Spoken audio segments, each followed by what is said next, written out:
Hi, ಎಲ್ಲರಿಗೂ ನಮಸ್ತೆ. ನಾನಿವತ್ತು ಇದ್ದೀನಿ ನಿಮ್ಮ ಎಲ್ಲರಿಗೂ ಇಷ್ಟ ಆಗುವಂಥ ಜಾಗದಲ್ಲಿ.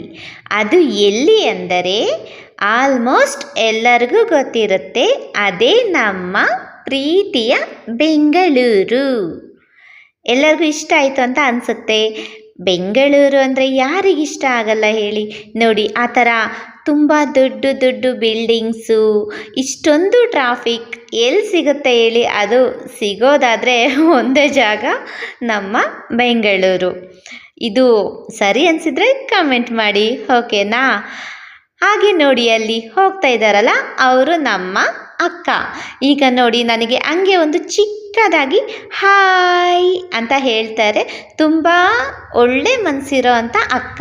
ನೋಡಿ, ಹಾಯ್ ಅಂತ ಅಂದರು. ಹಿಂಗೆ ಮನೇಲಿ ಕೂತು ಕೂತು ನಮಗೂ ತುಂಬ ಬೋರ್ ಹೊಡಿತಾ ಇತ್ತು.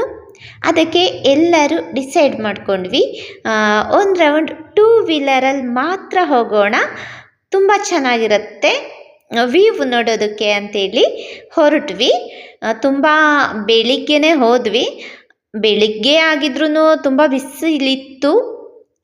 ಆದ್ರೂ ಸುತ್ತೋ ಆಸೆ ಅಂತೂ ಹೋಗೋದಿಲ್ಲ ಅಲ್ವಾ ಹೆಣ್ಮಕ್ಳಿಗೆ. ಹಾಗೇ ನಾವು ಸುತ್ಕೊಂಡು ಹೋದ್ವಿ. ತುಂಬ ಮಜಾ ಬರ್ತಾಯಿತ್ತು. ಏಕೆಂದರೆ ಕಾರಲ್ಲಿ ಹೋದರೆ ಅಷ್ಟೊಂದು ಮಜಾ ಸಿಗೋದಿಲ್ಲ. ಅದೇ ನಾವು 2 ವೀಲರ್ಸಲ್ಲಿ ಹೋದಾಗ ತುಂಬ ತಣ್ಣಗಿರೋ ಗಾಳಿ, ಆ ಬಿಸಿಲು, ಆ ಥರ ಏನೋ ಒಂದು ವಾತಾವರಣ ನೋಡ್ತಾ ಇದ್ದರೆ ಮನಸ್ಸಿಗೆ ನೆಮ್ಮದಿ ಅಂತ ಅನ್ನಿಸ್ತಾ ಇತ್ತು. ನೀವು 2 ವೀಲರಲ್ಲಿ ಹೋಗಿ ಈ ಥರ ಎಕ್ಸ್ಪೀರಿಯೆನ್ಸ್ ಆಗಿದ್ದರೆ ದಯವಿಟ್ಟು ನಮಗೆ ಕಮೆಂಟ್ ಮುಖಾಂತರ ಹೇಳಿ, ಓಕೆನಾ? ನೋಡಿ, ನಾವು ಹೋದ್ವಿ, ಒಳ್ಳೆ ಪ್ಲೇಸ್ಗೆ ಹೋದ್ವಿ.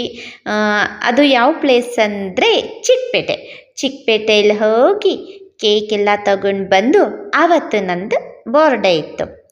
ಆ ಬರ್ಡೇ ದಿನ ಕೇಕ್ ಕಟ್ ಮಾಡಿ ಎಲ್ಲ ತುಂಬ ಪಾರ್ಟಿ ಮಾಡಿಬಿಟ್ಟು, ನನಗಂತೂ ತುಂಬ ಭಯ ಆಗ್ತಾಯಿತ್ತು. ನೋಡಿ, ನಾನು ಕ್ಯಾಂಡಲ್ ಹಚ್ಚೋದಕ್ಕೂ ಭಯ ಪಡ್ತಾಯಿದ್ದೀನಿ. ಅದು ಎಲ್ಲಿ ಡಮ್ ಅಂದ್ಬಿಡುತ್ತೋ ಅಂತ ಹೆದರುತ್ತೀನಿ ತುಂಬಾ. ನಾನು ಏನಕ್ಕೂ ಹೆದ್ರಲ್ಲ, ಆದರೆ ಈ ಥರ ಪಟಾಕಿ ಯಾವುದೇ ಒಂದು ಡಮ್ ಅಂತ ಅಂದ್ಬಿಟ್ರೆ ನಾನು ಹಾರ್ಕೊಂಡು ಓಡೋಗ್ಬಿಡ್ತೀನಿ.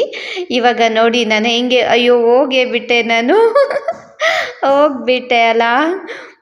ನೀವು ಹೆದರೋದಾದರೆ ನನಗೆ ಕಮೆಂಟ್ ಮಾಡಿ. ಏನಕ್ಕಂದರೆ ಅದು ನಮ್ಮ ಸೇಫ್ಟಿಗೆ. ನಾನು ಸ್ಯಾರಿ ಹಾಕಿದ್ದೆ